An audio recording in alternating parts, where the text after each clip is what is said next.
the trade that is going to be happening. I don't think it's a matter of if, I think it's a matter of when these two will be reunited. It's the two best friends that anybody can have, Aaron Rodgers and Davante Adams. Um, Talking about this news, I got to bring the big hitters on. So, Boy Green, what are your thoughts on this? Well, I'm all about it. I've been all about it for a long time. It makes all the sense in the world. I heard people complaining, we don't need him. We've got this guy and this guy and this guy. And shout out to Greg.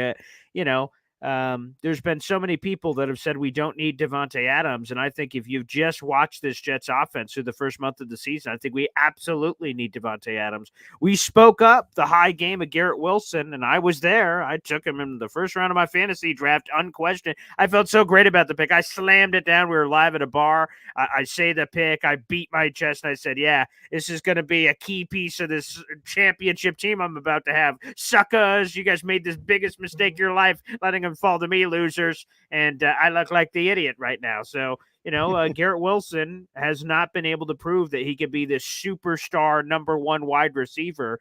So I think Devontae coming isn't like just stepping on Garrett Wilson's toes. I think it could be a help because he has chemistry with Aaron Rodgers. He can open things up for Garrett Wilson. He can open up things for other guys in the offense. Can you imagine the starting three receivers of Devontae Adams on the outside, Mike Williams on the other side, and you got Garrett Wilson in the slot, Breece Hall, Tyler Conklin? You start really evaluating this squad, and boy, it just takes the offense to another level. Greeny joined me right before the season. And he said, if the Jets get Devontae, and he said it's going to be when, not really an if situation. He said, when the Jets get Devontae Adams, they're going to be the best offense in the AFC. And I totally agreed to his prediction a month ago to what it could be now. There's no doubt about it. Yeah, it's a win now move. It's an all-in move. And absolutely, the Jets need to get it done. This would be the biggest laughing stock in history if he ends up on the Saints or some other garbage-ass team. Like, it's got to be Jets or bust. He wants to be there. The Jets want him. Now just figure out the T's and I's for the Raiders to be satisfied. Armand, what are your thoughts? I agree with everything Bob Green said. I mean, they've tried to get him since last year, obviously. They tried to get him this offseason. They probably tried to get him during the draft. Yeah, it's been a while. I mean, outside, look at the start of the season. Outside of Alan Lazard, and even last week with Mike Williams, the receiving core hasn't been great. That, Garrett's fumbled in 2 games this year already? Last week? And I think 2 fumbles already. And, Rodgers, if you drop a pass, I don't know about the other one. Yeah, I remember the one that happened that must have been the Broncos game. The other one I don't. Breece Hall fumbled in the 49ers game. Maybe I'm not remembering the other one. But still, to your point, it's been underwhelming, obviously. And we know how Aaron Rodgers gets, either with rookie wide receivers or wide receivers. If they drop a pass, do a fumble, he tends to stay away from them. It looked like he did that last week against Denver, stayed away from Garrett after the fumble.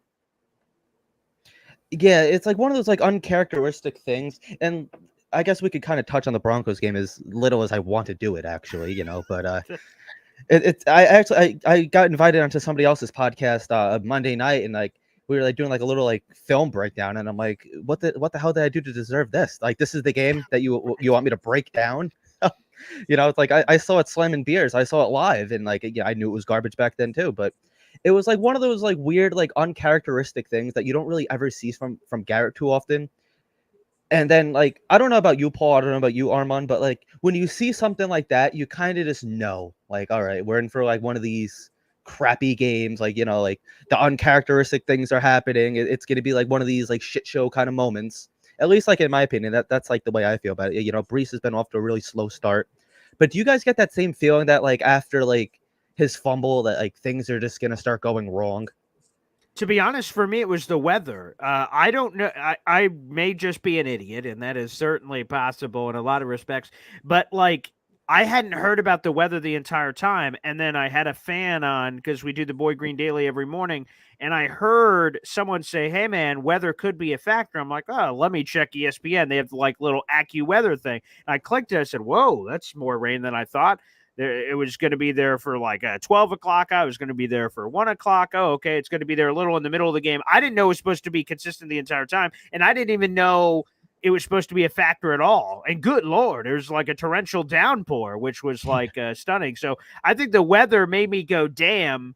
And I think I said it on the morning show.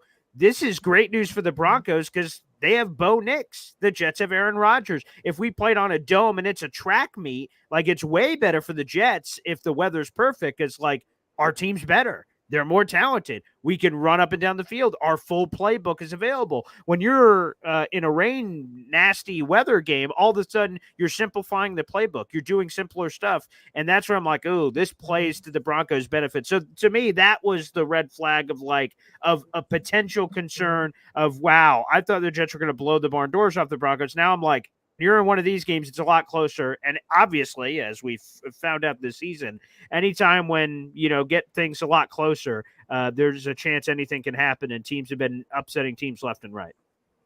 Yeah, Paul, we're going to get back to that in a quick second here. We just made history on the channel. I have actually just received my first ever super chat. Booyah. Ever. So wow. Thank you, Mr. Flowers. So, I definitely I've seen this happen before. I've seen it, on multiple different shows. Jake Asman, super chats cut the line. So guess what? He's going to have to cut the line. I guess I'm just following protocol here. Watching this Thursday night football game, I pray the Jets offense can look half as good as either of these teams. Also, Corley needs to be the returner. We need a downhill one-cut player. So I guess we could get into this for a second here. Sure. Where the hell has Malachi Corley been? And actually, just thank you once again, Mr. Flowers, making history on the show tonight. Appreciate that. Yeah. Yeah, I would just say, so to the back end of what he said, so let me go reverse, reread the comment here. Sorry, let me scroll back up to get that. So he said, Corley needs to be the returner, 100%. Xavier Gibson, I like. He's a fine guy, but I'd love to see Corley. To be honest, I thought that style would be a little bit better with this new kickoff return rule. A guy that could break some tackles. The track stars have been fun, but that would have been my preference from a return standpoint. Obviously, Xavier Gibson hasn't done anything spectacular yet, Mr. Flowers, so 100%.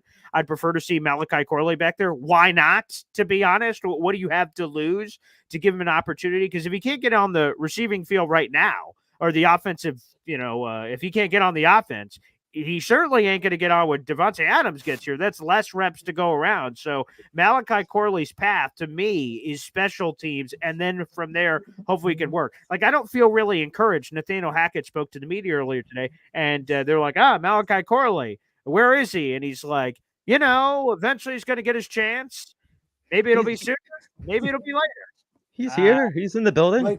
Right. It feels like they're trying to develop him in an all-in year when the way to develop him is putting him on the field, giving him reps, not just in film study, at practice.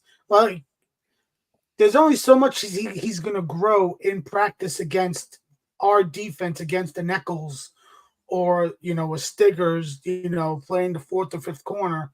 When let's see what he does against the fourth or fifth corner. If you would have put him in the slot, against the fourth or fifth corner in a dime package against another team, against Minnesota. But I agree with you. He should start as a returner. Yeah, I don't think he's gotten genuine touches, to be honest. So, he's gotten a quick bubble screen, and it goes for nothing. And then the Jets go, well, I guess you suck, back to the bench. And you're like, what?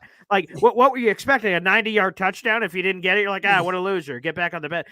You got to give him some volume. It's almost like you're a basketball team and you're going to your guy off the bench and he doesn't give you an immediate three-pointer. Like, throw his ass back on the bench. He's coming in cold turkey. You got to find a way to kind of work it in there. So, and to the first part of what Mr. Flowers said, again, thanks for the super chat, is watch this Thursday night football game. I pray the Jets offense can look half as good as either of these teams as they're seemingly moving down the field and putting points on the board. Again, we saw it in that New England game, and I get it's New England, but the flashes are all there. What I have to just hope, Liam, is that the Broncos game was just this rain game that sucked, and the Broncos defense is better than we gave it credit for, and we're just going to see this Jets offense kind of come to fruition. The Vikings are last in the league in passing yards allowed. They've given up more passing yards than any other team in the NFL. There is plenty of chunk plays available if, of course, the Jets can handle the blitz and the pressure rate for the Vikings. If they're able to do that, I think there are chunk plays to be had for this passing game on Sunday. Yeah, just to touch on Corley here for one more second. I feel like the best time, if you don't want to throw him in as a punt returner or a kick returner right now, I feel like the best time to use him would be like in kind of garbage time. Like that New England game, fourth quarter would have been perfect. Just throw him in there when you have a nice, comfortable lead. I'm even for like what they did week one. Like if either like if we're getting blown out or doing the blowing out, which we don't do too often.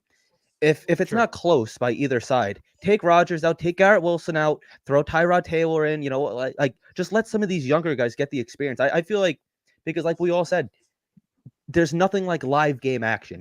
Like practice is practice. That's one thing. It could be corrected right there on the spot. When you make a mistake in the game, you got to be able to fix it yourself. It's either that or you're coming off for a couple plays and people say, well, where is he? So it definitely goes more noticed. So I don't know. I feel like we got to start at least getting him involved. Yeah, go ahead. Going off of Boyd Green's comment, like the screen pass, dropping the pass, and like he doesn't get anything. You'll bench them for dropping a pass or missing a tackle, but you won't bench them for getting 3 flags in a game. Right. Come on, like the penalties last week against Denver were just atrocious. And somebody, I get on the offensive line part, Moses is out, so you got Fashanu playing right tackle. Tyron Smith, you probably don't have. Did you really want to take Tyron out after 2 penalties? But still, you got to do something. You got to penalty when a player does bad things because of lack of focus. Very penalty bad wise, you gotta embarrass them. I'm sorry, Salo's wrong with saying I don't want to embarrass them because they're men. Sometimes they need to be embarrassed. Well, the thing I don't understand is, as a former football player, you're supposed to practice how you play. And throughout training camp, if someone made a mistake, Saleh yanked him off the field immediately. Like there was a punishment for it. And then they were asked, oh, so for the season, would you do that? He's like, oh, no. We don't do that during the season. Then why did you do it in the training camp? That doesn't make sense. But maybe that's probably, again, like a Tyron Smith, that's probably incredibly insulting. So for a player like that, who's a future Hall of Famer, maybe that one's harder to dictate. But some of these other guys that have been unfortunately, it is what it is. Breece Hall, it's unacceptable to have the amount of penalties he had as a running back because he's trying to jump ahead on pass protection. There has to be some level of accountability there. Like an offensive lineman, okay, some of those are going to happen. But a running back, some of those kind of false starts and things are unacceptable. Yeah, it's just 2 false starts for my running back. What? How that doesn't happen. That doesn't Definitely happen. Not normally. And then Will McDonald lining up offsides. It's the kind of penalties that what an idiot. Yeah, twice. The kind of penalties that the Jets are generating is peewee football practice. Those are the kind of penalties that I made when I was 8 years old. I didn't really know where I was lining up. I'm oh, maybe I'm going to stand closer to these guys. I'll get an edge on them. Oh, hey buddy, you're offsides. You better back it up. Matter of fact, your whole offense better back it up. It's something like that. You're a professional NFL athlete. How does this happen? I don't understand some of these penalties. The only good news I would say is because it is so elementary, hopefully that means you can fix it quickly because it's just stupid stuff. Will, look at the ball. Oh, sorry, coach. And then it's fixed. If it was a deeper problem, maybe you're more concerned because you're man, are we going to be able to fix this from a week-to-week basis? When they're so simple, you do think that it should be, in theory, again, I say in theory, it should be easier corrections on a week-to-week basis in practice when they are so simple. Now, I understand that we rip Saleh for a lot, saying that there's no accountability and sure. just all that kind of stuff. But when he sees Will McDonald lining up on the opposite side of the ball, do you ever think he's just what the hell? Why do I have to deal with this? Why do I have to correct this? Why is this even happening? I don't know what's going through his head, or is he just oh, okay? I still don't know what 4 years in, I don't know what he does as a head coach. Speaking of the McDonald penalties, if there was a certain pass rusher that's sitting at home when you're playing, you could have benched McDonald with those 2 penalties. Well, I will just say this, that, Will McDonald has been our best pass rusher. So, he leads the team with 5 sacks. He's the only player against the Broncos who had he had more than 1 pressure, but he was the only one that he had 4 pressures, but was the only defensive lineman that had any pressure. So, it's Will McDonald or bust right now, and opposing teams are going to double team Will McDonald. They're going to double team Quinnen Williams. They're going to force someone else to beat them. And right now, the Jets haven't had it. So That's for sure. Liam, looks like you got your second super chat in history here. Look at that, Look baby. at this. Jets offense is stand still, no motion, no shifts. Oh, stand still, no motion, no shifts. Guys on outside must win one-on-ones. Yeah, It's true. yeah. I mean, It's like, true. yeah, it is. And You know that's what on it the is like. OC. That's on Hackett. Yeah, No, that's no, the I scary think it's part. on the Creativity. players. Isn't it on the players, though? Like Garrett Wilson, you're one-on-one. If you're as great of a receiver as you should be, then win the battle. Mike Williams has won a lot of these one-on-ones this season, which has been great. Alan Lazard's our leading receiver right now. He has more yards after catch than Garrett Wilson does this season. Sure, you should have some level of motion and chips and things that will help others, but as it's currently constructed, these guys got to win. It's on these guys to step up to the plate. Again, we've talked so highly of Garrett Wilson, and I love Garrett Wilson. I'm not jumping off the bandwagon, but if we're saying he's going to be a top 10 receiver, if we're saying he's going to be a top 5 receiver, then show it, young man. Who cares if you're facing difficult coverage? Devontae Adams has faced difficult coverage in his career. Justin Jefferson gets double team every game. He still puts up numbers. Why is Garrett different? Then Garrett, it's time to deliver, man. I bet if Sal was my boss at IHOP and I dropped 7 pancakes an hour, I'd get a raise weekly. It's okay, Dan is a grown-ass man. That's funny. He doesn't need to be motivated. He'll drop less next week. Now, Paul, I have a quick question. And Sure. I feel like I don't want to ask this just because. Oh boy. Is there any fear that maybe Garrett isn't the number one that we thought he was going to be? It's a fair question because Garrett obviously looked really good through his first 2 years. Really good, relatively speaking, I guess. The question I continue to have is like, okay, so he did good considering the crappy quarterbacks he played with. Again, 7 different quarterbacks.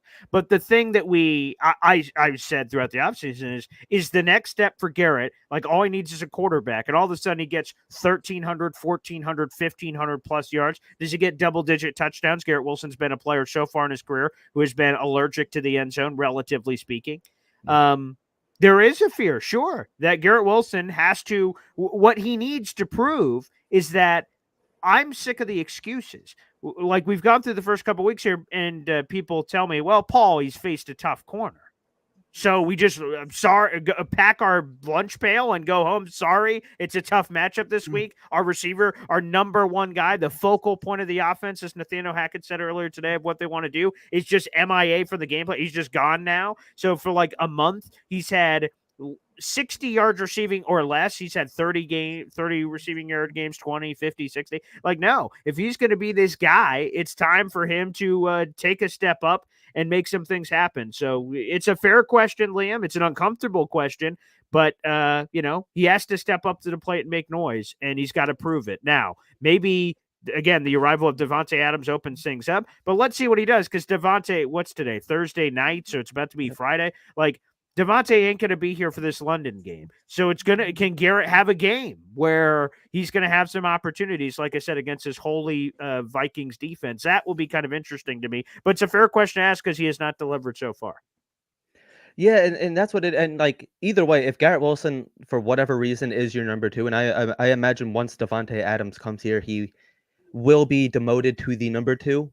We're still in a really good spot, because Garrett Wilson at your number 2 is, I think, pretty darn good. Armand, what are your thoughts here? If Garrett wants to be with the Jamar Chases of the world, the Justin Jeffersons of the world, the elite of the elite receivers, they face tough corners week in and week out, and they beat them. You got to do the same thing.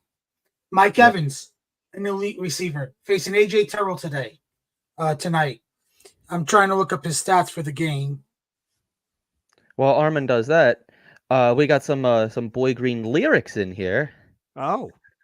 Here we go. I don't know if you want to sing it or, Liam, I thought you were going to sing it. I thought you were going to drop down the pipes.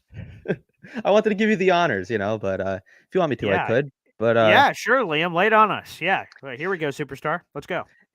How does it go? Boy Green, Boy Green, Boy Green Daily, Boy Green Daily. Close enough, right? Yeah, that's the gist. That's the vibe we're going for. Shout out to my caller Hep, who is a loyal listener to the morning show. He has a guitar and he called in one day, and I was kind of caught off guard because you guys know, as you're You had me on the show waiting in the green room, and any callers you guys end up taking that were like on the bottom of the screen waiting to be called upon, like class.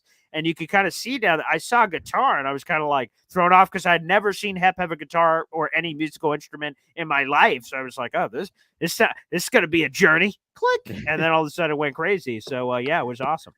And now it's a thing, and like this is a situation where we're helping you out now too, because you are almost at here we go, 7,000 subscribers. You are on your way. If you guys have not subscribed, and we're definitely gonna plug the hell out of you, towards the end here. That, man. Thank you. If you have not subscribed, now is a really good time to do so. Or you could just tune in tomorrow morning at 7:30 a.m. Plug in it right there too. Yeah, there you go. I know I will be there. So many. Mike Evans, 4 catches, 49 yards, 2 touchdowns tonight against Atlanta. Jeez, wow, terrific. 17-17, second quarter, 6:17 left. Yeah, I love the scoring. That's awesome. That is terrific. Just want to point it out to Garrett Wilson, going against a Vikings secondary that is probably more popular for their safeties like Harrison Smith than their corners.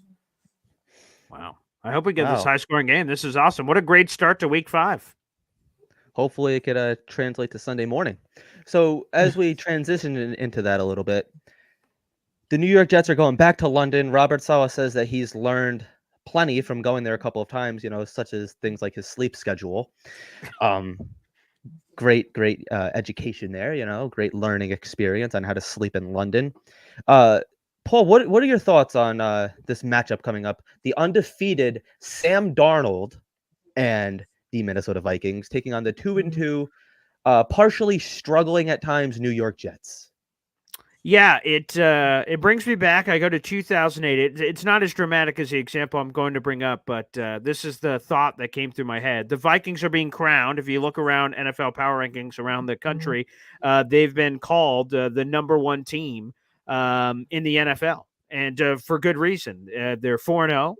They've beaten awesome teams, the 49ers, the Texans. They went to Lambeau and beat the Green Bay Packers with Jordan Love in his return. I have this stat here. The Minnesota Vikings have only trailed this entire season through the first month for 3 minutes and 26 seconds. The next closest team has trailed 26 minutes. So again, like the Vikings have been kicking ass. They're undefeated. They're beating awesome teams, and they're dominating. I mean, they have blown the barn doors off of all of those awesome teams. So long story short, the Vikings are playing awesome. But unless you guys think they're going 17-0, they're vulnerable just like anyone else. I said one example earlier where they're 32 in pass defense. So in terms of yards allowed, they have given up more passing yards than any other team in the league. And some of that they've benefited from. They're number 1 in the league in sacks. They're number 2 in blitz rate. They're number 1 in pressure. So like when teams are passing that much, you have to give up something on the back end. But long story short, again, my 2008 example, the Jets went down to Tennessee and beat the 10-0 Titans. And Brett Favre after the game says, I don't know if we, the Jets, are the best team in football, but we just beat the best team in football. The Jets have a chance to beat the best team in football. Now, I think a lot of us before the season would have said, we would have penciled in the Broncos game as a win, and it's a loss. So you're like, oh, that's surprising. Well, a lot of people are penciling in the Jets as a loser in London. So if you win that game, you flip the gods. Okay, we lost one we shouldn't have. We won one maybe we shouldn't have. And now you're back to even playing field. You're only a game out of first place in the AFC. So everything's in front of the Jets. I respect the Vikings. I think they're terrific. But I don't think they're impenetrable, unbeatable, and all these other things of that nature. To be frank, I think there's great opportunities for the New York Jets to win this game. Yeah, I got another super chat here from Tim. Thank you so much, Tim. You're really opening up the wallets for me today. This defense needs to blitz and lean on the corners. Yeah, I want to see more blitzing against the Minnesota Vikings. I feel like that's something that we did awesome against the New England Patriots. And then last week, for whatever reason, it seems like we just kind of went away from it again. I really think that is kind of a secret ingredient here that we might have to bust out Sunday morning again.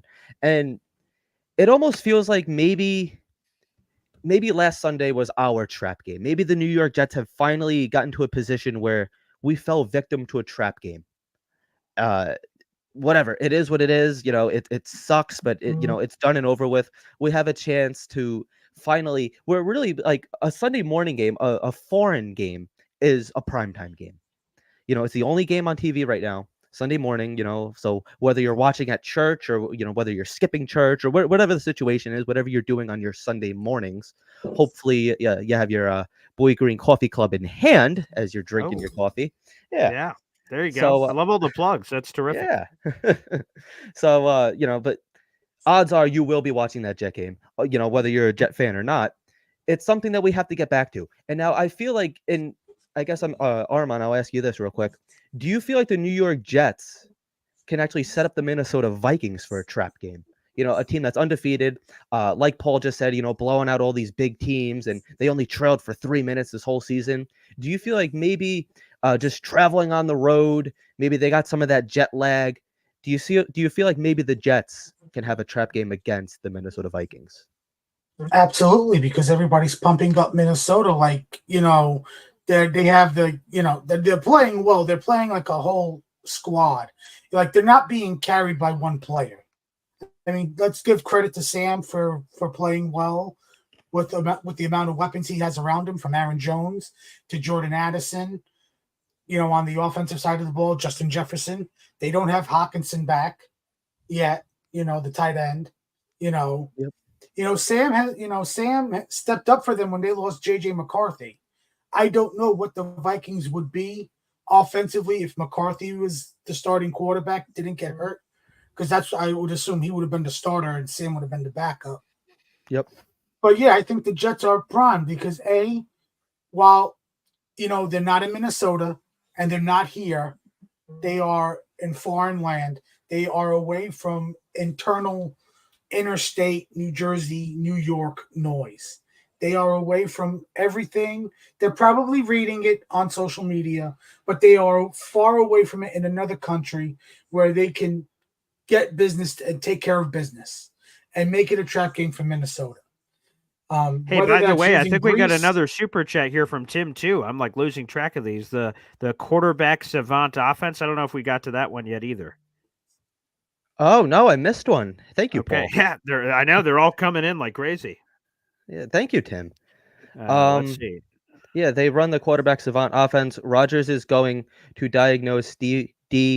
Fine matchup, but the damn pass rush catchers need to be spot he expects in this. Yeah, because that was the problem last week. Again, we saw too many times where Aaron's like, boom, he throws it to a spot. It's a timing offense. It's like, okay, at this moment, I'm expecting my player to be here. And when he throws it, Garrett Wilson's like looking upfield. He's like, whoa, bro. He throws it to Xavier Gibson. Gibson's like running upfield. Whoa, hey, man, it's this. So that's another part of the Devontae Adams conversation that obviously would only help is a guy would that innate chemistry that you have built for a long time. So 100%, we got to give love to Aaron Rodgers. And Matt Ryan said it after the game. Shout out to Matt Ryan on NFL on CBS. He said that it's not that Aaron Rodgers has to bend himself to his receivers. His receivers have to bend themselves to Aaron friggin' Rodgers. Be in the right gosh darn place. You guys have been practicing this for months. So, yeah, that's a part of the offense. Receivers have to step up to the plate because Aaron Rodgers is doing as much as he can. Yeah, I threw up the link here. If anybody wants to call in, feel free to do so. There you go. Yeah, so it's just like I guess before we get you out of here, I'll pull up Sure. Where is it? Here we go. The injury report, where Aaron Rodgers is actually now on the injury report, but we got Tyron Smith, which we know he's an old man. He needs his rest day. And then we have Morgan Moses, who's dealing with the knee. Yep. Nothing really too noteworthy there. CJ Mosley still dealing with the toe. I mean, I know turf toe can be like a thing, but what is this? 3 games now? I know it does. This would be the third, I believe. Yeah. And he's not expected to play on Sunday. Now, I do like Jamie Sherwood stepping up for him. I think that Jamie Sherwood actually looks a little more explosive, but CJ Mosley, he's the captain of the defense right there. It's like nothing like having your anchor right there in the secondary, which Sherwood, that is something that he does not provide, unfortunately. Maybe one day. He's just not there yet. And now somebody who is actually appearing on the injury report for the first time is AVT, Elijah Vera Tucker, dealing with an ankle injury. That's some news there. Lecky Fulto, he's going to be coming back. He was a full participant. And then Aaron Rodgers dealing with a knee injury, which bugs the hell out of me because it could have been prevented. But Aaron Rodgers is an old man too. Maybe he needs to start taking a couple days off himself. So I guess we could get into the AVT situation real quick. Paul, do you Sure. see that? Do you see this being something that maybe holds him out of the game, or just becomes a problem for the New York Jets on the offensive line? Of course, yeah. When you get, it's always concerning when you get unexpected injuries. Like, so Aaron Rodgers, he was banged up and he got treatment and all those kinds of things. It made sense that, like, he was eventually going to show up on the injury report because, again, for betting and all that kind of stuff, if he gets any kind of treatment, you have to be fair and square and show that on there. So, like Aaron Rodgers being on there, while we don't want to see Aaron Rodgers on there because that is not good news, but like we knew that he was going to be on there. So that one makes sense to me. AVT showing up with an ankle and is a limited participant. That's a little scary because those, midweek injuries are normally not a good sign that just kind of pop up. Again, it's not always a death nail, but that's something certainly to worry about. Liam, can you actually throw the injury report back up on the screen for us for a second? Sure. Yeah, I just kind of want to walk through a couple of things here that are of interest here. So Morgan Moses, the only thing I want to say about that, the fact that he's a limited participant is actually a great sign. He didn't practice on Wednesday. He's a limited participant on Thursday. Obviously, he's already been ruled out for the London game. He's not going to make the trip, and that's dandy. But that likely means that he could be back for the Week 6 Monday Night Football game against the Bills. And he was a guy that a lot of us said, who gives a flying hoot if he's there? We got Olu Fashanu, and Fashanu had his fair share of struggles against Denver. So Morgan coming back sooner rather than later would be massive news. I think that's a good sign. I don't mind CJ Mosley. I wanted to be right. If we go back to his first season with the Jets, he gets hurt in that Buffalo game. He's out for a while. They try to bring him back early against the New England Patriots like week 7. He re-aggravates the injury and hurts himself in a different way. He's out for the rest of the season. So let's take care of him. We should have the long-term view, and I don't mind Jamin Sherwood and Chaz Surratt getting some work in there. They've actually looked pretty good. And then, like Fotu, to your point, full participant, came off of IR. He had to miss the first 4 weeks of the season. Saleh, said before the year that he probably could have been back for the New England game, but they wanted to be cautious with him. He'll be a nice big body to add to the defensive line as well. And obviously Rodgers, it's great to see that limited participant on Wednesday go to a full participant on Thursday. So yeah, but to go back to your overall question, no, thank you for bringing that up on the screen there, Liam. I would just say, yeah, AVT is something certainly to worry about. Let's keep an eye on it. Let's see how it progresses. Obviously Friday, that Friday injury report that comes in will be huge. Is he a limited participant again? Does he perhaps not practice? That's where all of a sudden we could get pretty concerned. I'm looking here at the Vikings real quick. I did not know that Sam yeah. Darnold was dealing with a knee injury. Yes, he got hurt in the what game was that? Last Sunday. What it wasn't Packers. It was the one before that. So gosh, it must have been Texans. He hurt himself, went down in a heap, like end of the third quarter, somewhere in that range, had to be helped off the field, got some medical attention, and then he ran back out there. So only missed like a play or two before getting back out there. So as he gets treatment, and they said it was just nothing serious. I don't even know if they called it a sprain, but just some light stuff there. So he got hurt, not the Packers game, but the game before. But obviously he looked pretty good against Green Bay, throwing a handful of tutties. Spreading that around. So, yeah, Sam is one that got hurt a couple weeks ago. Same sort of thing. Nicks and bruises, it looks like, just like Rodgers. So before we get you out of here, I just got 2 questions for you. The first one, what are your thoughts heading into Sunday? You think we got a chance at a win here? What are you thinking? Yeah, absolutely. Maybe if you're going to do it. If you don't want to, up to you. If I don't want to, you ask me questions, I give you answers, baby. That's right. How this puppy works. I have the Jets like to keep it for their clothes, So screw that, baby. Hopefully, people just have short-term memory loss. So when I reveal it for the first time, whenever the hell I reveal it on Sunday, probably right before the game, that they forget. But even if they don't, I don't care. I'll lay it on the line. I have the Jets beating the Minnesota Vikings in neutral territory. The Vikings are the ones that have all the hubbub. They're the 4-0 team. They're the ones coming up here with stuff in their britches, and they're puffing out their chest to kind of waddling in here. The Jets are the one that they're the underdog. No one thinks they're going to win. The Vikings are the quote-unquote best team in the NFL. And again, they've earned it. They've been really good. So all the pressure to me is on the Vikings, and the Jets are getting overlooked this week throughout. There's been a Jets versus the media kind of thing. Aaron Rodgers is pissed off. Saleh's pissed off. Allen Lazard's pissed off. Garrett Wilson's pissed off with how things have been portrayed. And I don't know if that guarantees something great is going to happen on the other side, but it certainly can only help. Pissed off Aaron Rodgers has led to some pretty spectacular performances in the past. So I 100% have the New York Jets winning. It's going to be a competitive, super interesting game because the Vikings have a wildly talented roster, and Sam Darnold has the most passing touchdowns, in the NFL so far. We'll see if that changes. Baker Mayfield was 3 touchdowns behind him before tonight's festivity. So I guess got to keep an eye out for that one for him to potentially tie him up or even overtake him in this crazy NFC South matchup tonight. But nonetheless, I think it's going to be a fun game. I think it's going to be an awesome way to kick off the Sunday slate of games. But I do have the New York Jets winning that ball game, and I think Aaron Rodgers is going to have a big day. Oh, I love it, man. I really do love it. We finally have a chance to get, just right everything, right all the wrongs, because like you said, like the team's pissed off, the media's pissed off. Go ahead, Armand. So, I mean, look at how after Sunday, how the media was, how the fan base was towards the team for the lack of discipline, the lack of focus, the ugliness of that game. The Devontae situation, yesterday it started, or the day before with Kay Adams. That was a couple days ago. Yeah. That kind of turned the fan base around to, and that, that probably helped the Jets out, the players and the coaches, because now it's like everybody's like, oh, is Devontae coming here? Is Devontae coming here? Like it kind of like got everybody to stop looking at the Denver game. Yeah, it came at a perfect time for them. Yeah, that's true. So like, I agree with everything Paul said. Like, we are the underdog now. It was a circus. They made it a circus last Sunday. Now they get to right the ship. Right the ship. I don't care how you get it done. If you blitz more, I said this. The reason why they blitzed against New England was that offensive line for New England was depleted, was compromised. They took their right guard, put him at left guard.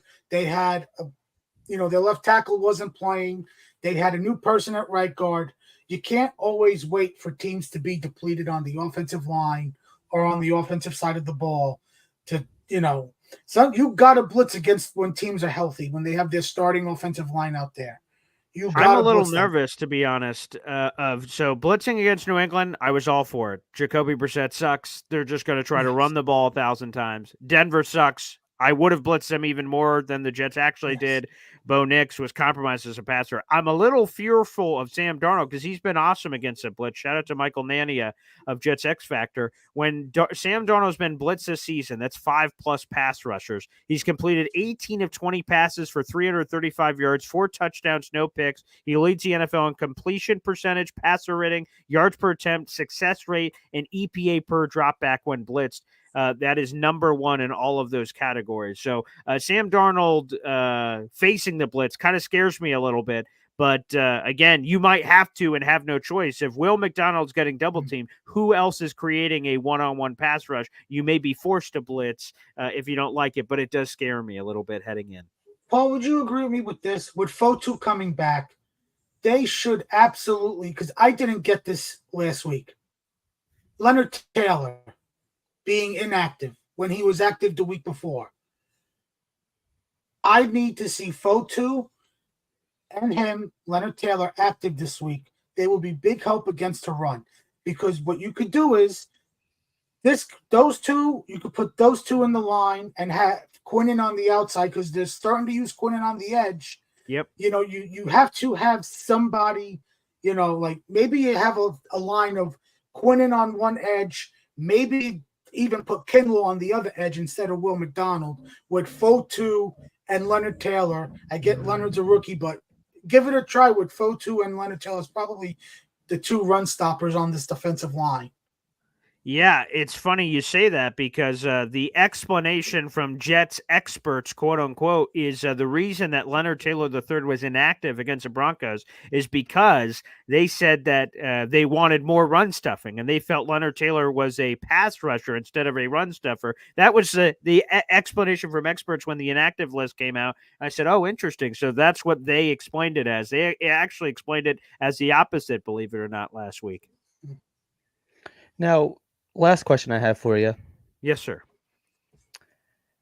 We all seen the Ian Rappaport tweet. I don't have the Connor Hughes one pulled up, but Connor Hughes pretty much said, yeah, he wants to be a Jet. When Yep. do you see this happening? If you see it happening. I 100%. Yeah, Armand. Is that Met stuff, Armand? What is going on? Yeah, Pete Alonso in the top of the ninth just hit a 3-run home run. They were down 2-0. No way. Up 3-2. Nice. I swear, he just come, big meat Oh, Pete coming clutch, and there's no outs. Big meat Okay. Pete. Wow.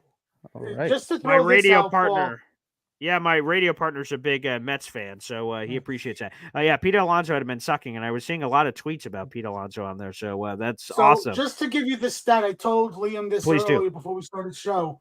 Yeah. September 19th was the last time Pete Alonso got an extra base hit. Oh. And it was a home against Taijuan Walker at Citi Field on a Fox Saturday night game. So now this is his first extra base hit, a 3-run home run opposite field. Now puts him up 3-2. Oh, they got 1 out. I apologize. No, that's okay. I'm glad because they were down 2-0, obviously, at the top of the ninth, and the game would have been over. Budo gave back-to-back home runs, I believe. Yeah. So shout out to the Mets. That's beautiful. Again, this is game 3, everything on the line. So yeah. But anywho, sorry, Liam, I was distracted. No, go ahead. I'm a Mets fan. Armand's physical reactions got me. I'm like, that's got to be Mets related, unless he had some weird money on the Falcons Bucks game, which I guess is possible.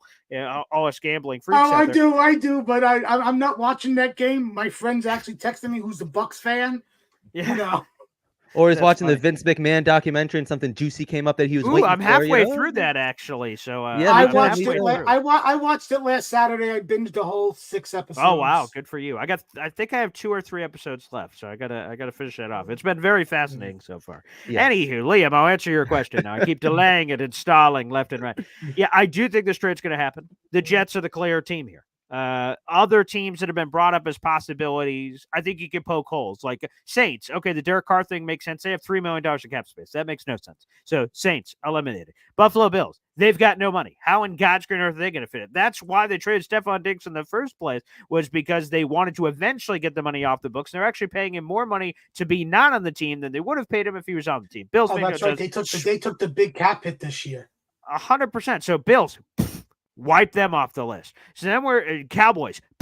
Wipe them off the list. They've got no money. They're broke, begging for change on the streets as a hobo. So, like, you start really eliminating teams pretty gosh darn fast. So, again, Jets seem like the obvious answer. They have the cap space. Devontae Adams wants to play for them. The Jets want him. It's kind of like the Aaron Rodgers thing in a lot of ways, where Aaron Rodgers said, I want to play for the Jets. And everyone in the NFL said, well, he wants to play for the Jets. We're not even going to really try here. And then the two teams had to try to figure out a trade. I think the trade happens next week.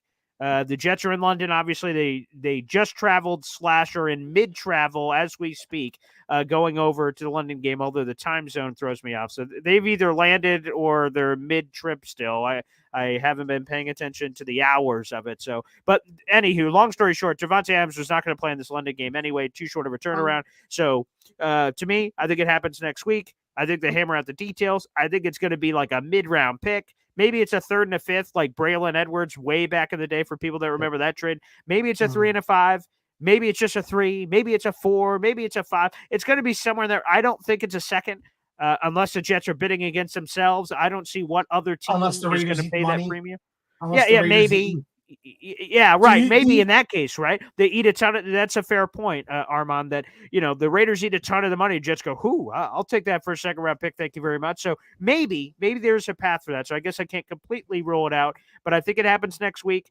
I think Devontae Adams' debut will be in the Jets-Bills Monday Night Football game, Week 6. So I see it happening. Yeah. I think it's next week for a variety of logistics. Oh, yeah. I didn't even think about that. So we're going to get Devontae in the old uniform before we even get him in the new one. That'll be his first debut in the Jets game, which is awesome. So, yeah, 100%. I think he'd be great.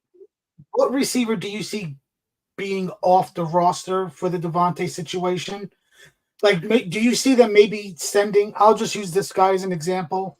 Maybe they send Xavier Gibson back to the Raiders in the deal. It's a great question, Armand, because actually I read it in the Connor Hughes piece, and I'm going to write a piece probably late tonight, probably for tomorrow morning on the site about this. But so you guys will get the exclusive here. I haven't told or talked to anyone about this, but I think there's a chance it's one of two receivers. So it's Gibson, to your point. He could totally make sense. That's an expendable guy. It's a great story and everything else, so he could be gone. The sexier name it could be is Malachi Corley. He might be the guy that gets flipped over to Las Vegas land. The Jets are all stacked up. They don't see a clear path for him. The Raiders are kind of intrigued by him. And then the Jets just go, well, if that's going to get the deal done, then so be it. Let's make it happen and bang it out. So to me, I wouldn't want to do that because, the Jets staff It feels like a wasted pick. That's what I was just about to say. Like, the Jets staff were high on him, and we haven't really seen him yet. So what could have changed? The money is inconsequential. He's playing for dirt cheap as the first pick in the third round. So I wouldn't want that. If that really alleviated the draft pick in a lot of way, it's hard to complain about, oh man, we traded Malachi Corley for Devontae Adams. Okay, I probably won't be screaming from the rooftops about that one, but no, to the point, those are two guys to keep an eye out for that could be expendable guys in the back end. Yeah. Well, I came up with a creative trade. I told Liam about it before you came on. Okay, Armand, give it to me. I know there's rumors I know Clowney's been rumored to be on the block because of Carolina's situation. Yeah. So I looked this up the last time. I know this very rarely happens. 3-team NFL trade.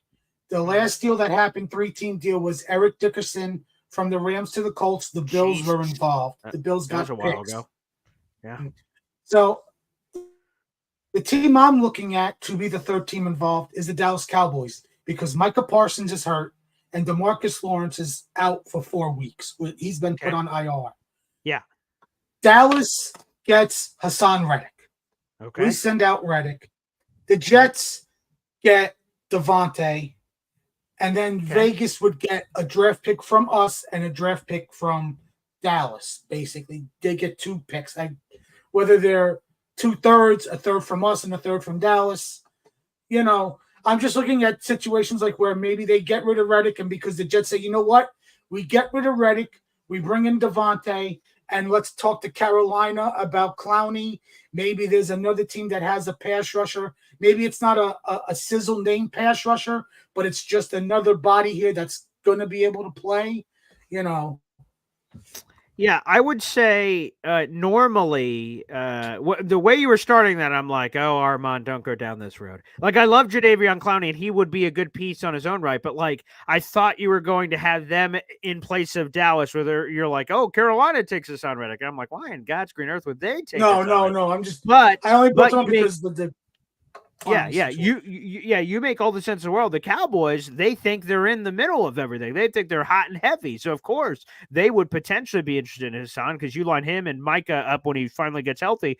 That makes a lot of sense. They see themselves as a contender. They're all in. So, yeah, that one makes sense for Hassan to potentially go there. The Jets get Adams. That's obvious. And then the Raiders are destined for a rebuild. So, why wouldn't they want more picks? So, I've heard a lot of crazy 3-team trades, Armand. That may be the greatest 3-team trade proposal I've ever heard on this Blue Earth. Now, here's the crazy situation. I know Reddick's compensation pick we sent to the Eagles, the third, had to do with snaps with us.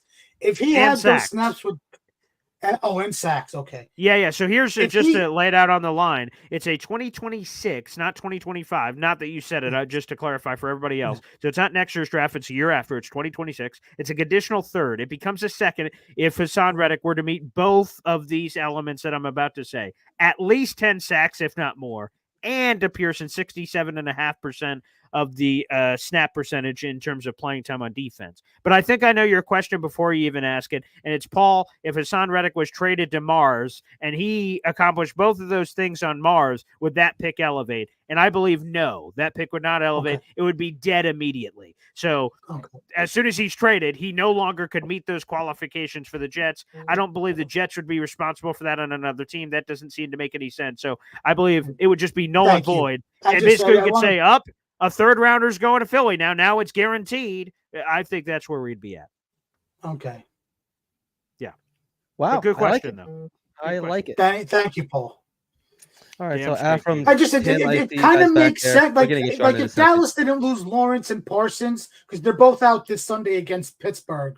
Correct. I think Pittsburgh's going to run all over them with Warren and Najee. Very possible. Their run defense has just been as brutal as ours. The Cowboys. And not to have those two edge rushers for that game, I think the not just Najee, but Fields is going to run all over them too, scrambling out of the pocket.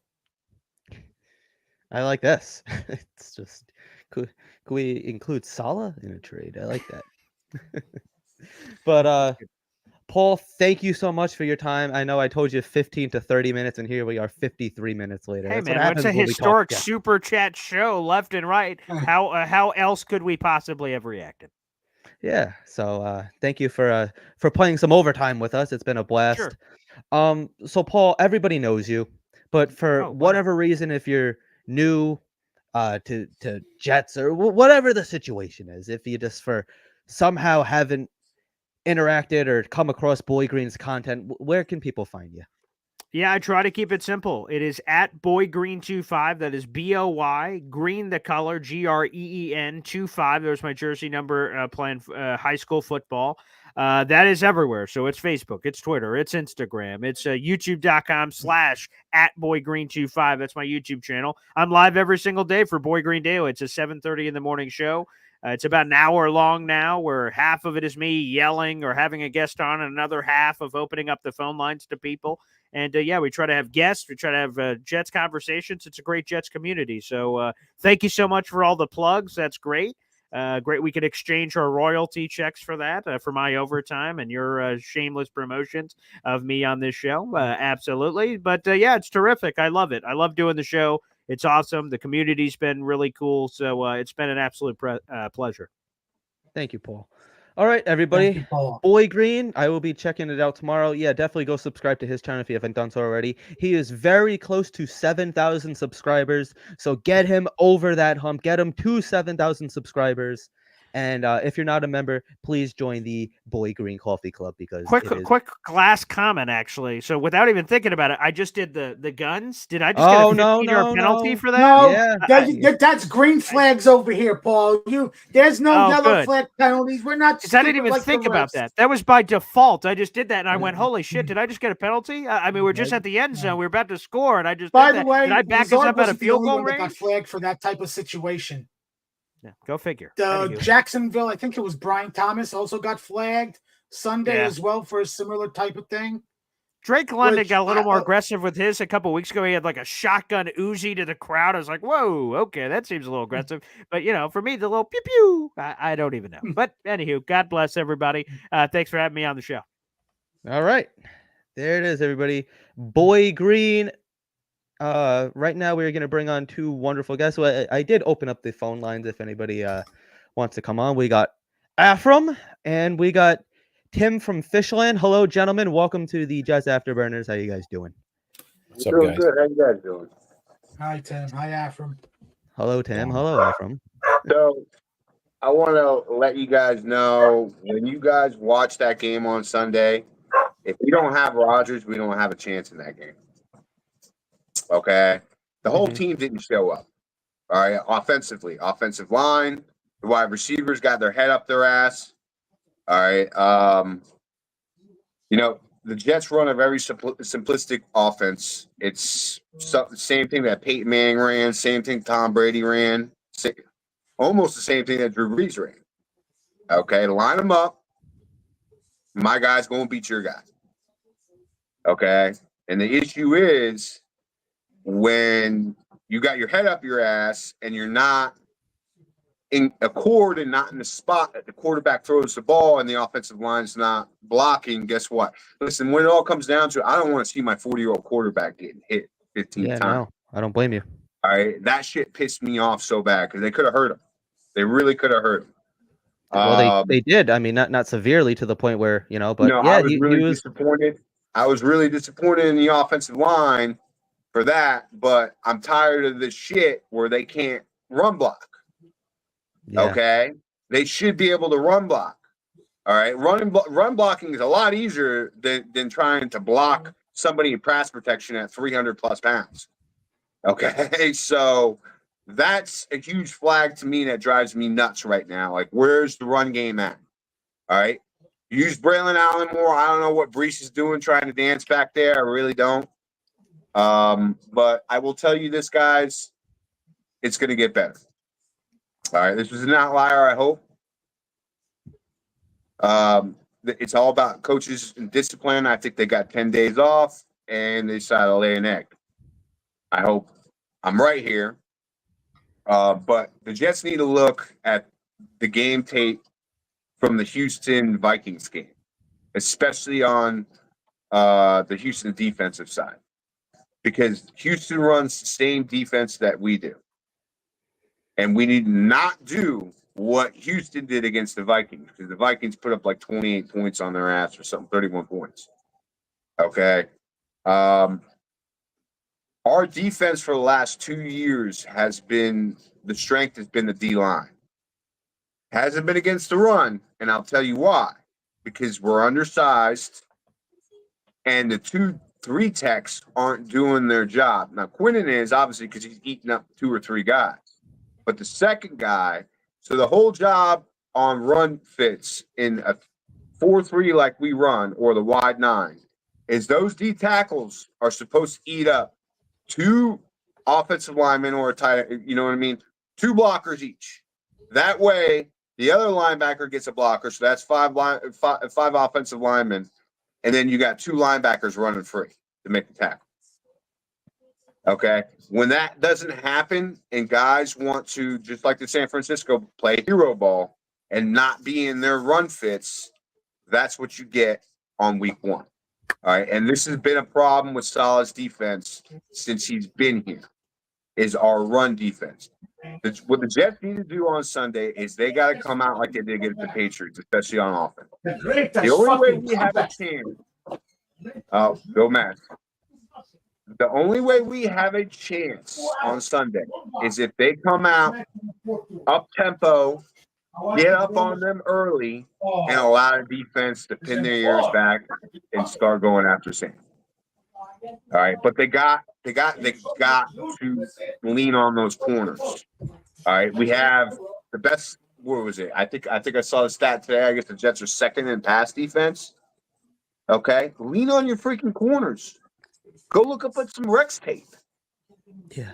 Okay. Like that's what needs to be done, because our defensive line ain't it. I'm sorry. What? No, but yeah, you're absolutely right. Our defensive line is not it. They need to come out pissed off. They really do. I mean, the defense wasn't necessarily the biggest problem on Sunday, but they didn't help, but like holding a team to 10 points, you should win the game every single time. So with that being said, Afram, you have any thoughts on that, or? Well, my problem is that there's a trend, right? Always the long 10 days off, and every time for the past 4 years they come out basically undisciplined, penalties. They look bewildered on the field. They just, Salah, I don't know, it gives them too much time off, but the trend is there. Now that they blitz the hell out of Rodgers, they expect that Minnesota to do the same thing, and to see how this offensive line handles that. Doesn't blitz on a rookie quarterback. The blueprint now. It doesn't blitz the crap out of a rookie quarterback, force him to make mistakes. You got a 240-pound running back, 1-yard line, and he sits on the sidelines. Yep. These are the things that, these are the trends, making these stupid decisions to appease the player versus to win the game. Yeah, Salah doesn't want to hurt anybody's feelings. Yeah, that's the problem. How he handles this game, I don't know.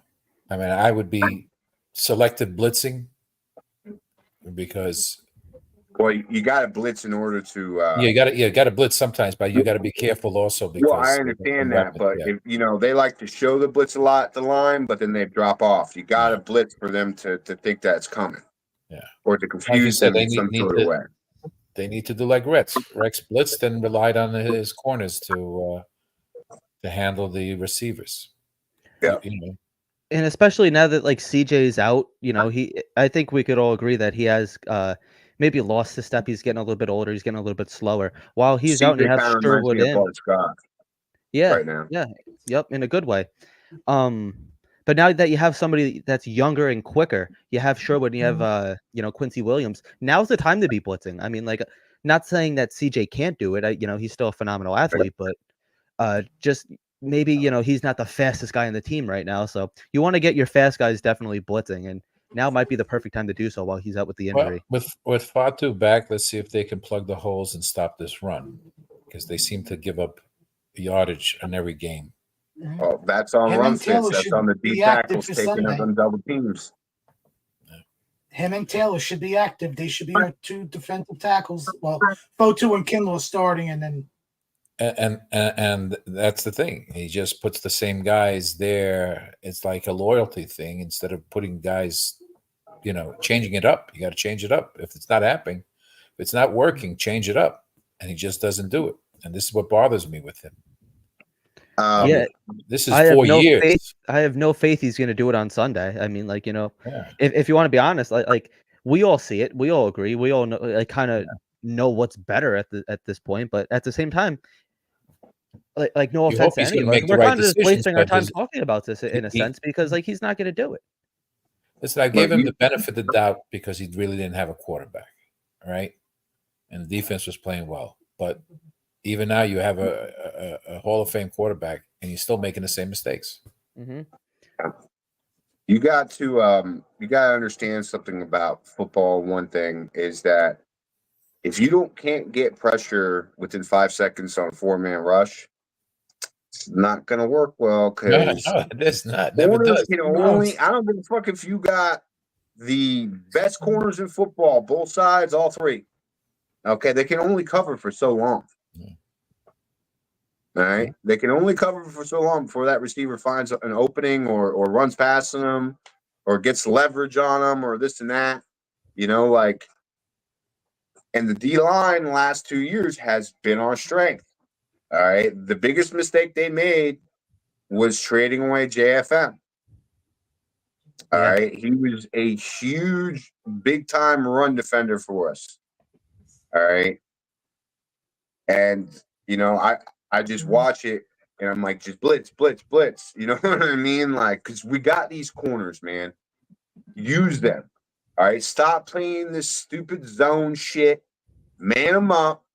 If they want to call themselves the best secondary in football, let's see it. Yeah. All right. Sauce needs to be traveling all day on Jefferson's ass. Yep. He wants to get paid like a number one corner. Well, go what? You go ahead and be a number one corner.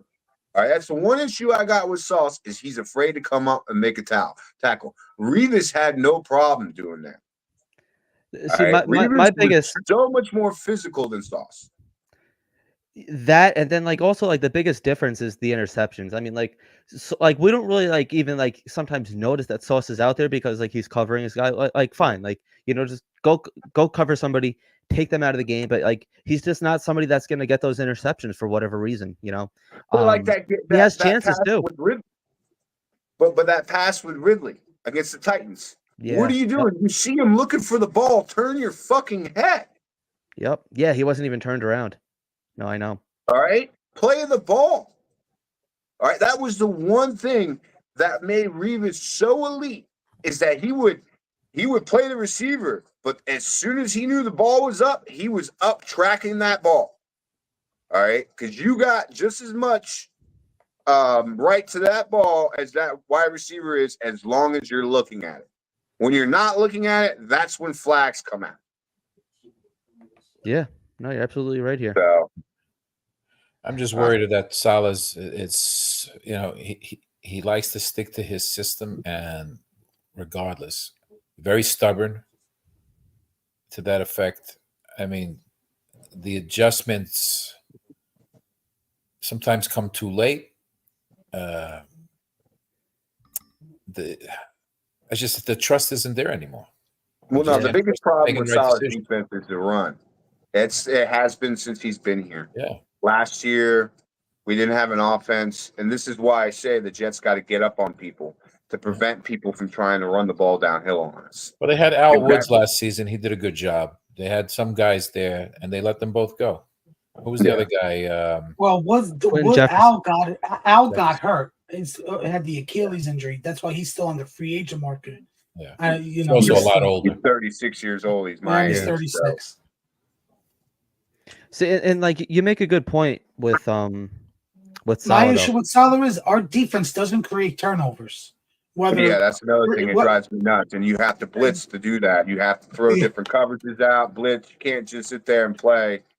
Oh, I'm gonna, my guy's gonna shut you down, because that's not gonna happen. Like you just can't rely on 3 and outs. Sometimes you have to strip sack or punch the ball out of the tight end receiver or running back's hands, and get the ball to the offense. Better field position. Can't rely on special teams to make a great return all the time. Sure, especially when our guys fair catch like 99% of the time.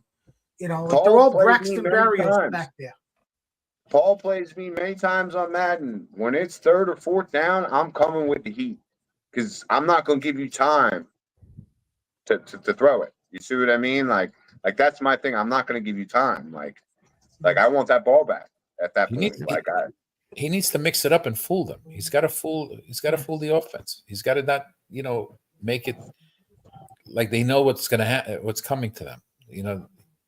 I remember Rex used to just have the guys just walking on the line, and they didn't know what to do, and they didn't know who was coming. Exactly, and they didn't know who was lining up until the last second. But eventually, Rex's defense got stale because people had tape on all of his different type of exotic blitzes. Not only that, they were relying on him and Itzik later on to do the draft, and Rex couldn't pick. Anyway, he just liked guys who can hit. The biggest issue with Rex's defense back in the day is they didn't have that bona fide pass rusher. Yeah. Yep. Okay. They never had that one guy that you could line up 4-man rush and he'd get there within 5 seconds. Because they were trading. Wilkerson was the at draft the tail picks end to get with players, him, wasn't he? Wilkerson was with Rex at the end, wasn't he? Or was that strictly Todd Bowles? I think Rex drafted him, but his best year, I think, was with Bowles. Yeah. And then he got paid and fell off a cliff. Yeah, I mean, and we had drafts where we had like 3 players because they were trading picks to get, veterans. And the other thing I wanted to touch on with Salah, I don't know if you guys remember over the summer, right before the season started, he was on Boomer and Geo, and I don't really take what he says in his press conferences too seriously, because he even said on Sunday. He said Aaron Rodgers is not going to be on the injury report. Sure enough, he is. Just like Mekhi Becton was only going to miss a couple of games. He was out 2 years. So it's like whatever he says, I don't take too strictly or really to heart. But he said he's really just got to go back to what got him here. I got to go back to the X's and O's. And he said, especially last year, anytime I spoke to try to make things better, it got worse. And it almost feels like that's what's happening now. Sometimes less is more. That's the problem. He gives too much information. And, when he doesn't have the New York media market, it's going to take every little nugget and turn it against you that you said. So the best thing that you could be as a Jet or Giant head coach, you can Philly, is be like Belichick. On to the next game, on to Cincinnati. I hate Belichick, but he was right to do all that. Fuck the media. Yeah. All right? They're not playing it. You've got to worry about your team to play. Don't worry about the media. The thing is, the Jets definitely, as much as they pretend, it's all outside noise. They don't hear what we're hearing. They hear it. They're all over social media too. The Jets have been getting blasted on Twitter all week. They've been getting blasted by WFAN. Every podcast out there's been blasted. They hear it. They know what the hell's going on. The biggest thing you could hope for and is it's not just the players, it's the front office, it's all the employees, it's the PR people. They're all watching, they're all reading. They make a difference. They should be watching film and seeing what we saw. I'm not talking. Who's talking about what now? One thing I wanted to see on Sunday when Rodgers was getting his ass whooped was him chewing out the offensive line like Tom Brady would. Yeah, I hate Tom Brady, but I respect him, and that's exactly what I'd be doing on that fucking sideline. I would have been throwing shit. I would have been pissed. All right, because how am I supposed to do my job when I drop back, and then within 3 seconds I got somebody up my ass? And not only that, like, you're getting me hurt. I You know, Right. he's think he 40 was years more old. It doesn't pissed feel at good. I really believe he was more pissed at Hackett than anything else with some He of his hasn't- play calls. He hasn't shown it. Well, yeah, I agree, but he hasn't shown any frustration towards Hackett. Like, if he's seen pissed at it. Hackett, he should be okay with us firing his ass. I we don't know. understand. I don't know what he sees in Hackett. I really don't, because it's like, His 2 MVPs. yeah, but he His didn't last even 2 call the MVPs. plays. He did not call the Adam plays. Gase and Peyton Manning. It's I guess. Byron Leftwich and Tom Brady. He runs his offense. It's not Nat Hackett's offense. I think the it's just 3 because by Hackett. 1, the traditional old school 3 by 1, 2 by 1. Set them, line them up, spread them out. He's going to find the guy, the matchup, and that guy's got to be at the spot. And that's why Devontae is really important to get here, because they have such a rapport. I remember I watched highlights. I remember I rewatched highlights recently of Rodgers back in 2020 and 21 with Devontae. He was throwing the ball before Devontae even made his break. Yep. That's how in sync they were. Okay. And when you have a guy that can do that, it opens up the whole offense. And the way he runs his offense is, like I said in the super chat, they have to win. The guys on the outside have to win their one-on-ones. Thank you And for the right super chat, by the now, way. Garrett's not doing it. I don't know what's going on with Garrett. I think he's trying to do too much. Like I said, less is better. I agree with that. Just get in your goddamn spot, kid. He'll find you. You don't have to be Gumby and make everybody miss and jump all around. And it's the same thing with Breece Hall. When you're running the fucking football, you see the hole, you hit the hole. You don't dance. Yeah. I agree. I think Breece is trying to do too much. I think he's trying to hit that. He's trying to be big Le'Veon run. Bell. Le'Veon Bell, Saquon. He's trying to hit that big 80-yard run where You don't need it's that. okay to take 5 yards or even 8 That's yards what you on the want. run. 5 yards, 4 yards to carry. That's what I Stop want. dancing left and right and run up the hole. It feels like Braylon is doing that, and He can have. I just want to answer this. Yes, he can have bad games, but we're seeing significantly less than what we've seen from him in the past, and like that's the concerning part. I mean, he was I think arguing with Rodgers. Like Tim When says, did we ever see he's trying Garrett too last hard. year? When did we see Garrett last year get into an argument with Zach or any of the other quarterbacks that played? Yeah. Look Well, at Tim, Tim, the week question I 1 have for against you. Buffalo last year. That touchdown was all Garrett. That one-handed touchdown catch week 1 against Buffalo last year. That wasn't a good ball thrown by Zach. But remember Now, last Tim, year he was Zach's primary target. Yeah. Now he's not the primary target because he'll spread that ball around to whoever's open. Now, Tim, you were just touching on the connection that we all know that Devontae Adams and Rodgers have. Now, do you fear that maybe they're not going to be as in sync, just because like once this I think it might take them a week or two. Okay. I think it might take them a week or two, but having Devontae on the field is gonna generate eyes on defense. You see what I mean? Like you see the rapport that he has with Lazard. Lazard was Lego hands last year. All right. Without Rodgers, Lazard ain't shit. So, all right, this is what boggles me in, with the presser, with the cadence shit, with Saleh. Saleh, shut the fuck up. Please. You have a Hall of Fame quarterback who's won. You ain't won shit. Listen to the man. He's been there before. All right. He's got over 150 wins in the NFL. How many wins you got? 20 and 35? That's not good. 480 touchdown passes. All right. You got to listen to the man. He knows what he's doing on offense. All right. Just leave him alone.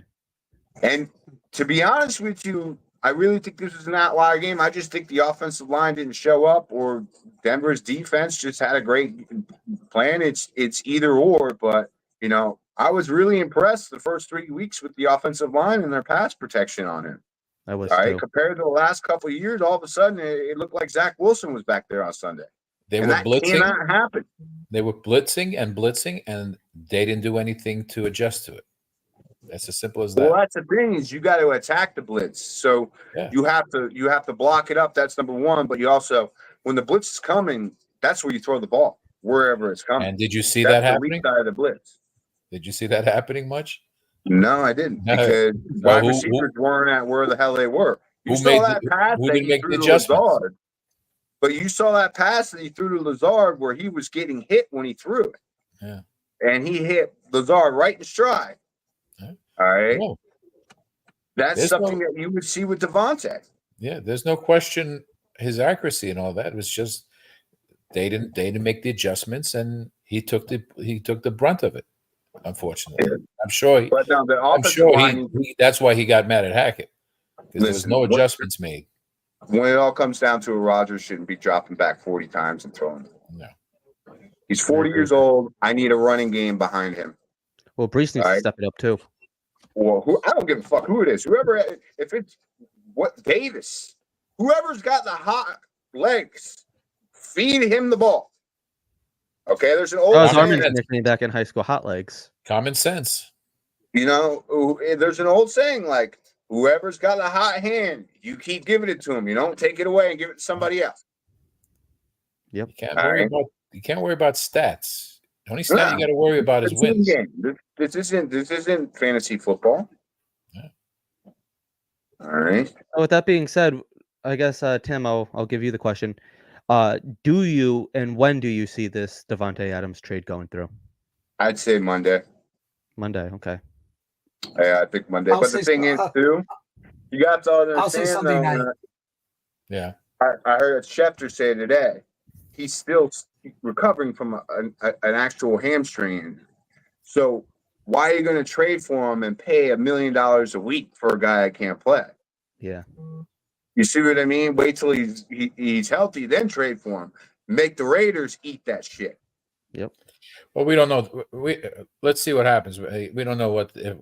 Here's what a the question. terms Outside the of us agreement- getting him, give me a surprise team that you could see trading for him. I got one team in mind, but I want any one of you guys. The to go problem is he first. don't want to go anywhere but the Jets or the Saints. That's that not makes it true, Afram. difficult. There's a report that he's open to go anywhere. Yeah, 49ers. Yeah, Pittsburgh. those reports keep changing every 5 seconds. They don't know. That's what it'll. But that's why the you whole can't thing. believe every report. Like, do you think? Listen, I think he has a no I really don't trade believe the clause. report that. it's the deal is I don't know what announced his Sunday, contract is. and he comes in Monday for a physical, and so this way he has enough time to practice for the Buffalo. He doesn't have a no trade clause, but that's a bullshit thing. If he tells the team that's trying to trade for him he doesn't want to play for him, they ain't gonna trade for him. Exactly. You know, He's just not going to show up. He's just gonna pull a Son Reddick. Yeah, or a who's the other one that's just went to camp and just stayed on the bike because he said he was injured. San Francisco. Oh, Ayuk. Ayuk. The IU. Yeah. Yeah, that's all you have to do. Afram, when do you think this trade's going through? If you do, I agree. Sunday night will be announced, and then Monday he comes in for a physical, and then it becomes official. Tim, It's when do gotta you be what do Monday you or think it's Tuesday going to 'cause of take? the off days. What are the Jets going to have to give up to get him? I wouldn't give up more than a third or a fifth, and I would stash Corley on the practice squad and then cut Brownlee. That's what I would do. You know teams are going to jump on Corley if you put him on the practice squad. Yeah. And that's gonna eat at fans. You wasted if they trade Corley or put him on the practice squad team. Like, why would you waste a high end pick and put him on the practice squad or trade him? Trade Gibson, and then it's time for the rookie to come out and be a punt returner. That's Do the you- best I thing agree. could say. I Do think you Gibson really should be think the they're one worried gone. about the fans, Armand? No, they only worry about us when they want our money, Afram. Yeah, they couldn't care less. But you got to look at the two big wide receivers that were traded this offseason. Yeah. Keenan Allen went for a fourth, and Stephon Diggs went for a 2025 second round pick. So that's equal to what, third round pick this Yeah. year? Oh, And Randy Moss went for a 4th rounder. All right. So, I mean, the compensation's there. They can sit there and be like, "Oh, we got this and that," but all Devontae has to do is be like, "No, I want to play with Aaron." And I think that's what he's doing right now, to be honest with you. Because if you think about it, he knows the Hackett offense. He knows Aaron Rodgers' offense. They have everything together. What other team where he can actually step in and play at a high level without having to think? And that's the biggest thing. Saleh says it, and he's right. You don't want these players out here thinking. You want them reacting. Okay? When a player thinks, that's when bad things happen. And to your point, it works this other way. The Raiders would want to get rid of him quicker instead of paying him $1 million a week. Yeah. Right? So it works both ways. So I think they'll just take something decent. Gibson, he can say all he wants. I don't think it's going to take a player. Because they want the draft. Like, they're a rebuilding team. They want as much draft assets. No, as you're they just can. adding him in there, and you're giving them a low salary guy in Gibson. It's not like it's a high paying contract. No, I know. I'm just not sure if they're going to want him. That's all. Yeah, I don't think they're going to have to give him the 2026 third rounder, right? Well, they have the Lions third round pick this year. Oh, do they? Two Okay. thirds. Yeah, they got 2 third round picks this year. So one it goes could be to the Lions one or ours. And I'd rather ours the Lions does because ours the go to Lions the, are going to be a playoff team. Doesn't ours go to Philly? That's 26. The Eagles. The Nah, Eagles it's trade is 2026. 2026. Also, you got to understand something about that trade. We get a third round pick back for a comp pick for Bryce Huff that year. Yep. So it's really, we didn't pay anything for his song, really, if you think about it. Yeah. No. So then, just to get into the game on Sunday, what are you guys feeling, Tim? They got to come out like they did with the Patriots, especially on offense. High tempo. Rodgers needs to throw it. They got the 30-second pass defense. Now, those numbers are probably inflated because the Vikings have been up on people, but flip the script on them. That's the thing. Flip the script. Why do you think their defense is so high and mighty and this and that? Because they got up multiple scores on people. All right. Once you get up multiple scores on people, they have to change their plan. They can't run the ball anymore. They have to pass more. So that is the Jets' recipe for success all year long. All right. You cannot be down in these 1 or 2 or like 10-point games. You got to get up on these guys fast. That way you can let the defense go to town. All right. Good point. That's when they can't run the ball anymore. They have to change up the game plan because you're up. That's the only way I can see the Jets having a good year is that they got to stop this flat bullshit. They got every game they got to come out like game busters and get up on people quick. Do you see a win on Sunday? Huh? Do you see a win on Sunday for the Jets? Yeah, I possibly do. Remember, football, especially in the NFL, this isn't college. All right, it's any given Sunday. Yep. Anything can happen. All right, and when you got a quarterback like Rodgers and his ability to throw and just about any spot on the field, okay, Sam, I wish we kept him, to be honest with you, because I saw, flashes from him his rookie year. All right, but Jets are impatient. Woody Johnson's impatient. That's the biggest problem with the Jets. I think the Johnsons have need to sell the Jets for a while. I think that was solid too. And ironically, they didn't want to pay that 50-year option of $20 million, which now is a steal for a quarterback. Yeah. Yeah, but most of these kids, the outlier is C.J. Stroud, but I don't even think C.J. Stroud's all that great, to be honest with you. The outlier is Jaden Daniels. We'll see how he plays the reason. You got to give these kids time. The NFL game is so much different than college. In college, they're taught like a number in like a color on the snap or the play. You know what I mean? Like the NFL level is so much different than college. I don't even care if it's SEC and isn't or college not. More of isn't college in the passing game a one read? Like you see the number one guy and he's open, you just throw it to him. Whereas the NFL, you got to look at multiple reads and everything. Yeah. You got to scan defense left to right, right to left, depending on what your progression is. You know what I mean? What you see pre-snap. You know, that's the one thing that you love about Rodgers, and I think that's why you didn't see them go 5 wide on Sunday, is because the offensive line wasn't protecting him. All right. When he goes 5 wide, he could see the whole defense. Yeah. And Roger said himself on McAfee, he said, you know,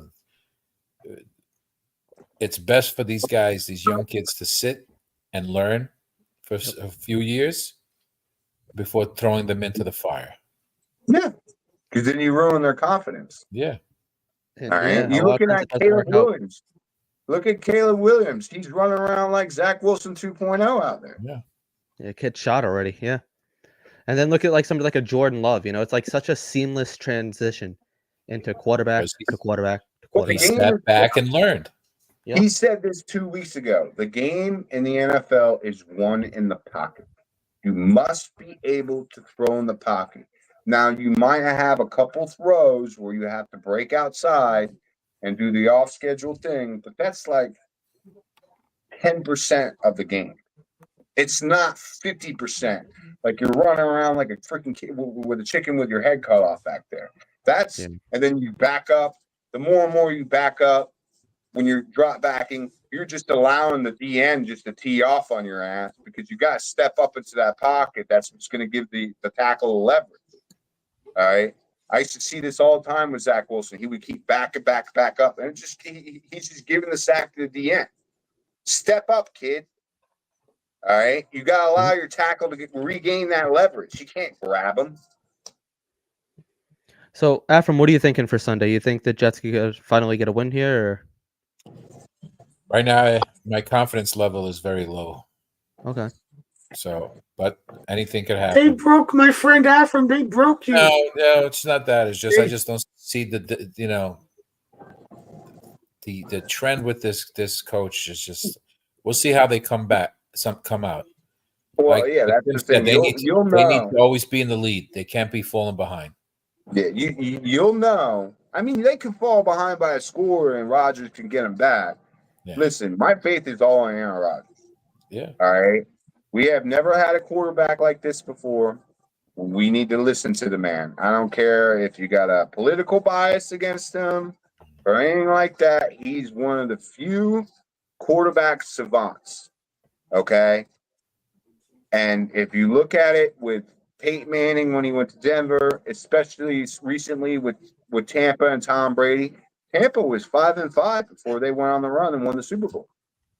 Yep. My only concern is he's one guy. Because they went 5-5 because they had a head coach willing to adjust his offense. Well, no, they went to what Tom wanted to do. That's what happened. They started doing what New England used to do, which is the quick passes outside, all that type of stuff. They went what Tom wanted to do in that. All right? That's what I mean. They had a head coach willing to adjust his offense to what the quarterback wanted. Well, also you have to understand too what else they did. So Orlovsky brought this up in on Get Up. Look at the Rams when they won the Super Bowl. They traded for Odell Beckham. Tampa Bay that year, if they're having problems beating man coverage, what do? They go out and get an AB. Yep. Devontae's right at our doorstep. Let's go get him. Yeah. We got a 1 or 2 year window. Let's get it done. From your lips to God's ears. Yeah, so I think we're just about. We'll see 9:30 in the morning. Yeah, bright and early. Kegs and eggs, at least in my house. You got to be able to beat man coverage in this type of offense. I'm sorry. So, yeah. Let's hope that the Vikings have jet lag. Yeah, hopefully the Jets could take advantage of this. So I'm going to get ready to wrap this up. We're going on an hour and a half here. So Tim, I just wanted to thank you so much, especially for the super chats. First time in this channel's history. So you will always have the first super chat in Jet Afterburner history. So special place, man, special place. So definitely, call in every week. We're going to be throwing the link in. So money well spent. All right. Appreciate you guys it, have a good night. JETS, Jets. Let's get a dub on Sunday. You too, brother. All right. Afram, thank you so much, brother. Anytime. Be well. All right. All right. All right. Armand, my backup co-host, you look very excited over there. The Mets won 4-2. We're taking on the Phillies in the divisional round. Bring on Redtober this Saturday, 4 p.m. on Fox. Game 1, Mets Phillies. Bring on Redtober. They did it for Grimace. They did it for Candelita, Jose Iglesias, and his OMG song. By the way, not yesterday, after Game 1, he announced that October 11th, the remix is going to drop, and it's with Pitbull. All right, there it is. So, congratulations to the New York and in Mets. other baseball news, what's up? The Cincinnati Reds have hired Terry Francona as their manager. Nice. Good for them. So, with that being said, let's get this win on Sunday. Hey, Jets, you could learn from the Mets. You can be inspired by the Mets. Unify together. Find the most stupidest thing. It took Grimace on June 12th to throw out a first pitch and to start a 7-game winning streak for this team. It took a song for every time they hit a home run and a guy to get called up from the minor leagues to unify this team. Jets, I don't care if it's the stupidest thing in the world. Find something to get unified around and become one. And let's get wins. do you see them win on Sunday? Yes, I say Jets win by 3. All right. Nobody cares about you. Oh, hold on. Sorry. I pissed off Vinny, apparently. Woody constantly hired bottom feeders for coaches. They are always ranked bottom 5 league-wide in terms of pay. Until we get a real head coach, we continue to hire these guidance counselors. Okay. Vinny's not wrong. We do need a head coach, but go Royals. Bobby Witt's going to friggin' steal on your asses. Yeah, I mean, as for now, we're stuck with Salah. So until proven, until otherwise, I have to root for him. I'm not a big fan of him right now. The thing is, I'll say this because I told my other friends this. I said this on another podcast a few days ago in the chat. I didn't call in. It was in the chat. Hey. All right. Salah is warranted for being fired, but the biggest fear comes from Woody because he's gonna want to pander and appease Aaron, and that the head coach being promoted would be Hackett and not Ulbrich. Yes. Possibly Ron Middleton too. I've heard a lot of Ron Middleton, but we don't even need to have this conversation because they're not going to fire Salah mid-season. They're just not going to. If Adam Gase can survive, it's going to have to take a big downfall. It's going to have to take a nasty downfall or a nasty fight between him and Rodgers on the sideline, and for that to be the narrative or to be the thing talked about constantly, social media, media-wise, for Woody to finally step in and say, Salah, you're out. But I know Hackett's going to be the head coach. I've warned everybody. I've said it here. You know that. I've told everybody this. I said it on the Jets Turbulence that, you fire Salah, it's going to be Hackett as the head coach. I don't want that. I want Ulbrich or Ron Middleton, but I don't think that's going to happen. I don't think changing the coach would even do a whole lot. I mean, you might get a little spark for a little while, like we've seen it in years past, but at the end of the day, it's this is the roster that we're working with. It's Rodgers' offense right now, so I hope for the best, man. I want to cheer on Robert Salah. If you gave it to Ulbrich, I think if you gave it to Ulbrich, we have the spark that the Raiders had last year when they made Pierce the interim head coach. All right. With that being said, I just think it has to happen. No, go ahead. I just think that would have to happen sooner before you're eliminated from playoff contention. Yeah. No, I agree. And that's my fear. It's if it's going to happen, it's not going to happen soon enough.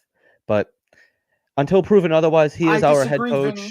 Mara is backwards. He's as bad as Woody. Yeah, maybe. I don't think I think Salah would not be done. Well, either way, I have to root for Salah because I want to win. I want to watch the Jets win. We all do. And I feel like you're just obligated to say he's a nice guy. Anytime you talk about Robert Salah, he's a nice guy. I don't care how nice he is. Just go out there on Sunday and win us games. Outcoach Andy Reid, outcoach McVay, Sean McDermott, Zach Taylor. The list goes on and on.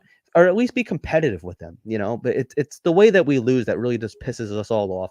And then he takes no accountability, not only does he not hold any players accountable, he doesn't take any accountability himself. So the one thing you're going to do is you're going to call out the Hall of Fame, the first ballot Hall of Fame, Aaron Rodgers, and his cadence, the same cadence that won him a Super Bowl, the same cadence that made him a 4-time MVP, the same cadence that made him one of the greatest quarterbacks of all time. That's the problem. Give me a break. The cadence that made Salah and Woody and Joe Douglas get on an airplane and fly to him. Yeah. Yep. So with that being said, I am hoping for a win. I think the Jets are going to win. I think it's going to be a low scoring game. I'm really thinking like a 17-10. Jets obviously. I'll say 20. I'll say 23-20, 2017. Like I said, a 3-score team. I hope the Jets win, but I'll say the team wins by 3. With that being said, Armand, thank you so much for coming back home where you belong. It's nice having you back, man. See what happens. You come back, the Mets get a nice win. They advance. So our backup co-host is back, baby. Go Jets. Let's find a way to. I mean, we did it last year. Right. We beat the Eagles when they were undefeated. We beat them for the first time in franchise history. So maybe that luck can roll over now where we could finally be another undefeated team. Yeah, get this team play like back. They played against Kansas City and get the win. Yeah. Or could we just play like we played against New England this year and just, maybe just stomp a mud hole in them? There's really not going to be any home field advantage for any team, which could root in the Jets' favor. I don't know. I mean, last year they were a better road team than they were like I said, at home. Early Boy Green, getting away from here, even though via social media and whatever press is there for the NFL, they're still going to see and read stuff. Yep. That you're just so far away from it. You're not as close as you are. Find a way to get it done, Jets. I am rooting like hell, man. So thank everybody for watching. Thanks for the super chats. Thanks for all the comments. Really appreciate it. Big shout out once again to Boy Green. I want to thank him so much for coming on. Thank you guys for watching. We will talk Jets soon. Quarterback Ken O'Brien of California Davis. Just 14 that first time, now going long. They got a wide open man, and he makes the catch. It's Braylon Edwards taking off. Braylon Edwards will take it home for the touchdown. 80. First down in San Diego territory at the 47-yard line. Big draw. And Pennington going for 6. Deep down the field, and it's caught by Santana Moss.